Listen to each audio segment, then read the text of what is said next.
Ancient Egyptian culture is renowned for its emphasis upon representational imagery, a conceptual preference encoded in their hieroglyphic language, which endured for 3 millennia. Scholars have long called attention to the need to better understand this imagery. Witness the observation of Eric Horning, the dean of Egyptologists. Quote, "Whoever wishes to understand ancient Egyptian culture, and especially its religion and way of thinking, must learn the language of images." End of quote. James Allen, the leading authority on the Egyptian language, offered a very similar opinion. Quote, "Hieroglyphic texts reflect the ancient Egyptian view of the world. Understanding these texts is not just a matter of translation, it also requires an appreciation of ancient Egyptian geography." End of quote.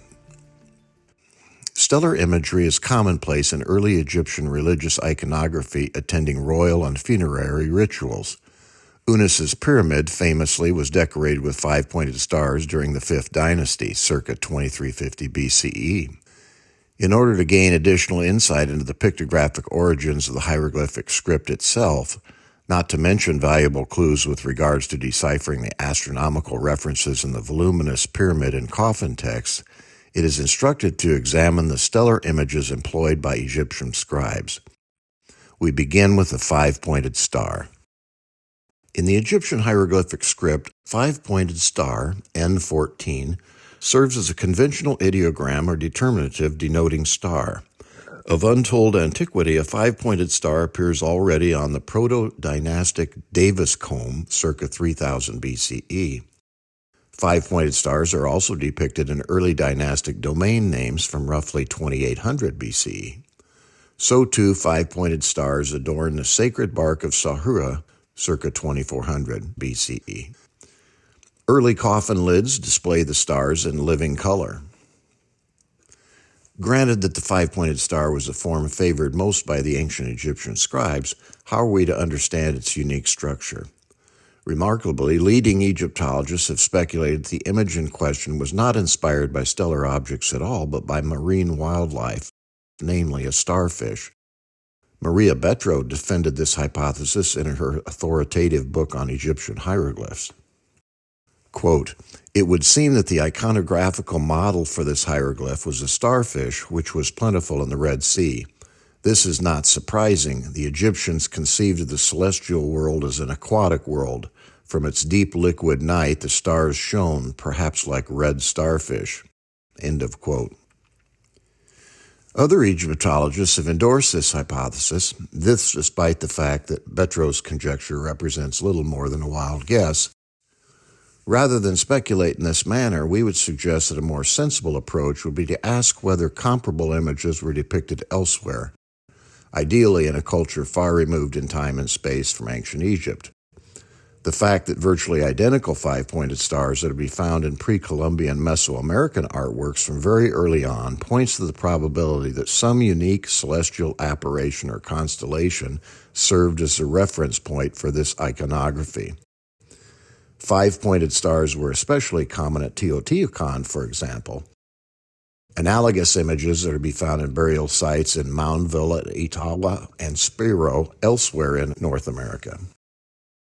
It will be noted that the Teotihuacan star features a central orb-like core exactly like the Egyptian stars.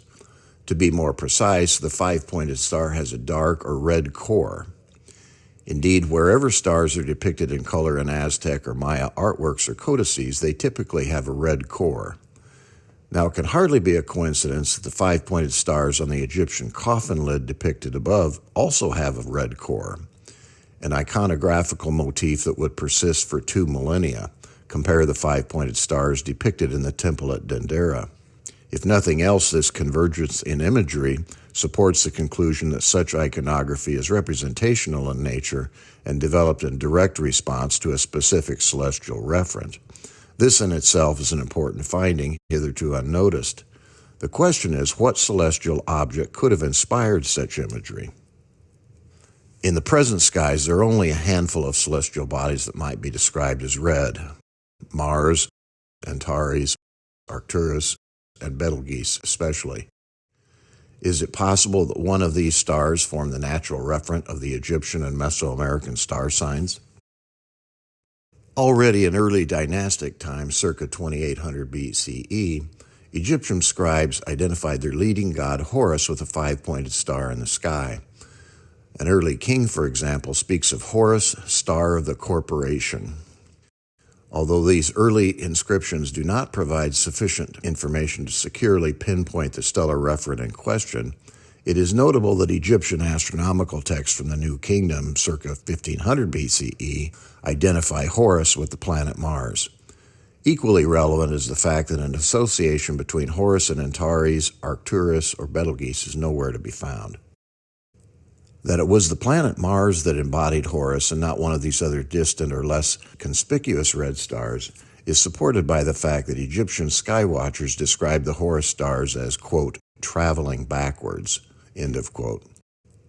As astronomers have pointed out, this epithet is most logically interpreted by reference to Mars's retrograde movement, the most pronounced of the respective planets.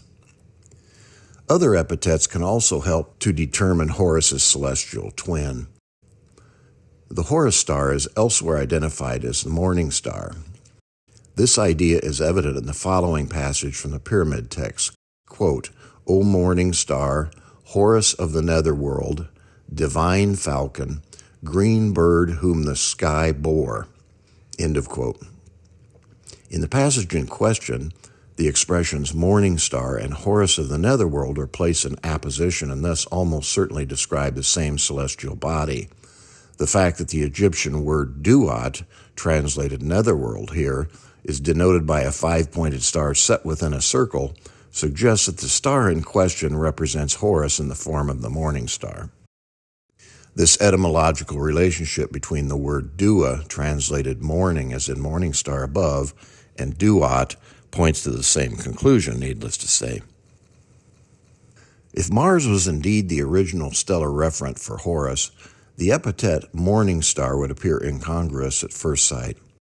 That said, it may well prove to be a decisive key to unraveling the archaic traditions attached to Egypt's greatest god. For the fact is that the planet Mars is invoked as the morning star in the New World as well. The Skidi Pawnee, described by the astronomer Vondel Chamberlain as the most avid astronomers of the New World, identified the red planet with the warrior god known to them as Morning Star. It was Morning Star's sexual union with the evening star, Venus, which sparked creation in Skidi cosmogonic myth. Quote, through this star, Venus, and Morning Star, all things were created, end of quote. For the Skidi, as for other tribes across North America, Morning Star was described by a name which denoted great or red star. To summarize our conclusions, the historical origins of the Egyptian five-pointed star have never been satisfactorily explained. The fact that virtually identical five-pointed stars were a ubiquitous feature in Mesoamerican religious iconography strongly suggests that some hitherto unidentified star or constellation served as a celestial referent for both traditions. That much seems obvious. Less obvious is how to explain the inner red core of the five-pointed star. In our new book, Egypt Under the Stars, we present a wealth of evidence that the red core is to be identified with the planet Mars.